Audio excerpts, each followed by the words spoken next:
नमस्कार. स्वराज आर्टमध्ये आपल्या सर्वांचं मनपूर्वक स्वागत. आज आपण बघूयात अतिशय चविष्ट जिभेवर विरघळणाऱ्या ठिसूळ आणि मऊ अशा रवा बेसन वडींची किंवा रवा बेसन बर्फीची रेसिपी. तुम्ही पूर्वीच्या लग्नांमध्ये पंक्तींमध्ये अशा प्रकारच्या रवा बेसन वड्या आवर्जून खाल्ल्या असतील. पूर्वीच्या काळी सणासुदीला समारंभामध्ये आचारी खूप छान अशा ह्या रवा बेसन वड्या बनवायच्या.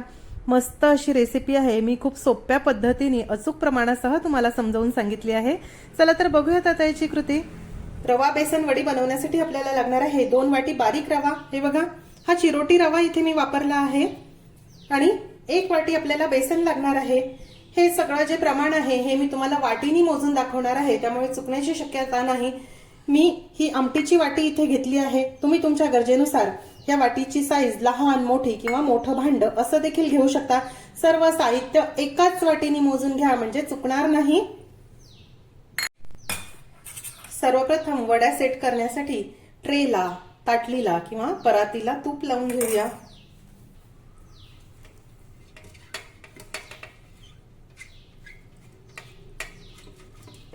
आता आपण हे बाजूला ठेवून देऊ. त्यानंतर एका भांड्यामध्ये 2 वाट्या साखर घेऊया.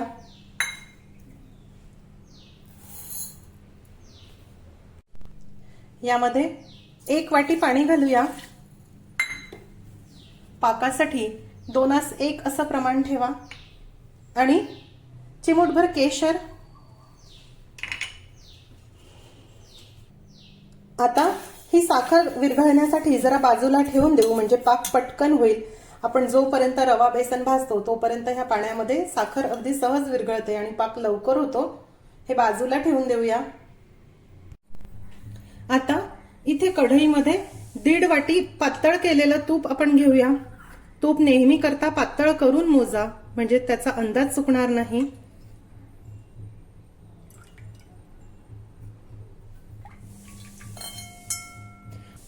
घट्ट तूप जर तुम्ही 1.5 वाटी घेतलं तर ते खूप जास्त होईल. आता ह्या तुपामध्ये आपण रवा घालूया. आणि ह्या रव्यासोबतच बेसन देखील घालायचं आहे. रवा आणि बेसन एकत्रच भाजायचं आहे.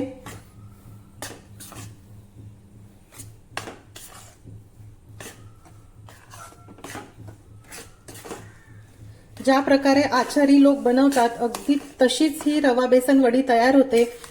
अगदी सोप्या पद्धतीने आणि अचूक प्रमाणासह मी तुम्हाला ही दाखवली आहे. मंद आचेवर आता हे रवा आणि बेसन आपण छान भाजून घेऊ. हे भाजताना घाई करू नका. आणि सर्वात महत्वाची गोष्ट म्हणजे ज्या पद्धतीने सांगितलं आहे तसंच प्रमाण घ्या म्हणजे वड्या अगदी अचूक होतील. हे बघा, आता हळूहळू हे असं सैल आणि हलकं हलकं व्हायला लागलं आहे. अजूनही हे झालं नाही. अजून 5 मिनिटासाठी आपल्याला हे परतायचं आहे. सारखं परतलं की ह्याचा रंग बदलणार नाही, एकसारखं छान भाजलं जाईल. हे रवा आणि बेसन किती छान खमंग भाजून झालं आणि याचा रंग देखील बदलला नाही. हलक्या तांबूस रंगावर हे छान भाजलं गेलं आहे. आपण जर हे असं उलटण्यावर घेतलं तर ते सहज खाली पडतंय म्हणजे ते नीट भाजलं गेलं. ह्याला तूप देखील किती छान सुटलं आहे. मंद आचेवर हा रवा बेसन भाजण्यासाठी मला बरोबर 20 मिनिट लागले आहे. आता आपण ही कढई गॅसवरून खाली काढून ठेवूया. भाजलेल्या रवा बेसनाची कढई मी खाली उतरवून ठेवली आहे. पण अजूनही ही कढई आणि हे मिश्रण खूप गरम आहे, त्यामुळे हे अजून भाजलं जातं. त्यामुळे हे उलटण्याने असं अधनमधनं ढवळत राहा म्हणजे खालच्या बाजूनी ते करपणार नाही. आता आपण पाक करून घेऊ. पाण्यामध्ये साखर बघा किती बऱ्यापैकी विरघळली आहे. नेहमी करता हे असंच करून ठेवा. गार पाणी साखरेमध्ये मिक्स करून ठेवा म्हणजे आपण लाडूचं किंवा असं वड्यांचं मिश्रण भाजतो तोपर्यंत ही साखर छान विरघळते आणि झटपट पाक तयार होतो. हे बघा, आता याला छान उकळी आली आहे आणि साखरही बऱ्यापैकी विरघळली आहे. जेव्हा जाड साखर असते ती पटकन विरघळत नाही, म्हणून असं आधी तुम्ही हे भिजत ठेवलं म्हणजे छान पाक तयार होतो. वडीसाठी आपल्याला चिकट पाक पाहिजे असतो. साखर पूर्णपणे विरघळल्यानंतर आणि 2-3 उकळ्या आल्यानंतर आपण हे जरा चेक करून बघू. आपण एक वेळा चेक करून बघूया.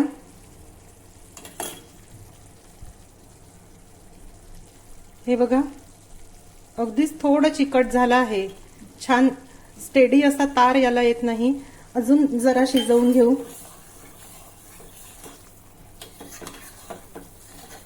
आपण गुलाबजामला बनवतो त्यापेक्षा जरा घट्ट पाक याला हवा, म्हणजे वड्या छान सेट होतील. पुन्हा एक वेळा पाक चेक करूया. हे बघा, आपण टाकता बरोबर हा असा इथेच गोळा होतो आहे. हे बघा, छान उंच उंच असा याचा तार होतो आहे. मोठा तार होतो आहे, म्हणजे हा पाक झाला, चिकट झाला आहे. आता आपण गॅस बंद करूया. इथे रवा बेसनाच्या मिश्रणामध्ये आता हा पाक घालूया.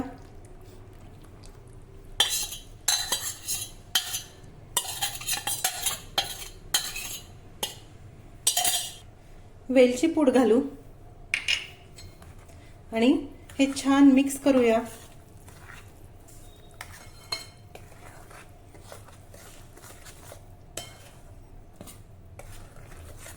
आता सुरुवातीला जरी हे जरा सैलसर वाटत असलं तरी रवा जरा वेळातच हा पाक छान पिऊन घेतो आणि हे मिश्रण घट्ट व्हायला सुरुवात होते. त्यामुळे 5-7 मिनिटांसाठी आपल्याला हे असं सतत ढवळत राहायचं आहे. कढई अजूनही गरम आहे, त्यामुळे हे असं ढवळत राहा. पाक पिल्यामुळे हा रवा छान फुलेल.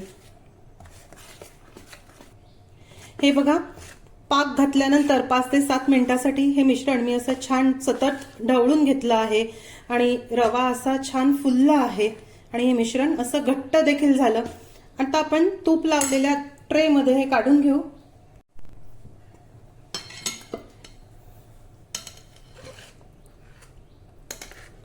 बघा, याची कन्सिस्टन्सी अशीच आपल्याला हवी, म्हणजे छान मऊ अशा वड्या तयार होतात.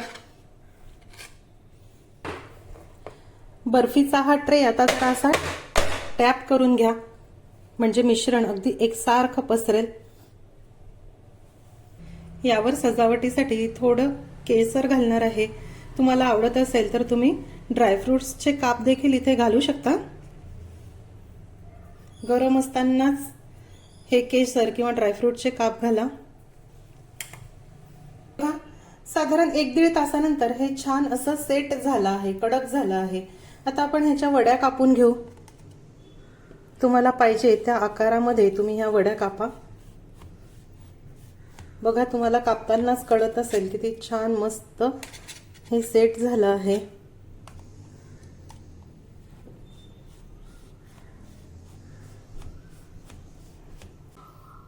हे बघा, वड्या कापून झाल्या आहे. आता आपण ह्या सोडवून घेऊ.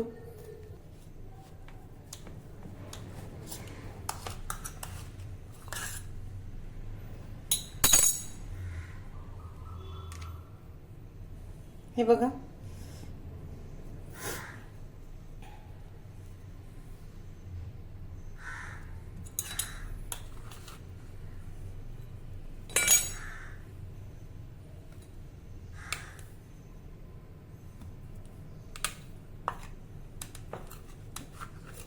खूप मऊ आणि खूप चविष्ट ह्या वड्या होतात. अतिशय चविष्ट अशा रवा बेसनच्या वड्या किंवा रवा बेसन बर्फी तयार आहे. हे बघा, ह्याचं टेक्स्चर आतमध्ये देखील बघा किती छान सॉफ्ट ह्या वड्या झाल्या आहे. जिभेवर विरघळणाऱ्या अशा ह्या रवा बेसन वड्यांचं अचूक प्रमाण मी तुम्हाला सांगितलं आहे. बारीक बारीक टिप्स देखील सांगितल्या आहे. त्यामुळे अशा पद्धतीने वड्या तुम्ही नक्की करून बघा. मला खात्री आहे पहिल्याच प्रयत्नात वड्या अगदी मस्त अशा होतील. ह्या वड्यांमध्ये आपण पाक घातला आहे, त्यामुळे वड्या 5 ते 6 दिवस टिकतात. फार जास्त टिकत नाही, पण थोड्या थोड्या प्रमाणामध्ये बनवून बघा. मस्त अशी रेसिपी आहे, नक्की करून बघा. आजची रेसिपी तुम्हाला कशी वाटली हे मला जरूर जरूर कळवा. आजची रेसिपी आवडल्यास रेसिपीला जास्तीत जास्त लाईक करायला व शेअर करायला विसरू नका. माझ्या चॅनलला देखील नक्की सबस्क्राईब करा. अशीच एक छानशी रेसिपी घेऊन भेटूया स्वराज आर्टच्या पुढच्या भागामध्ये. तोपर्यंत चवीने खा आणि निरोगी राहा.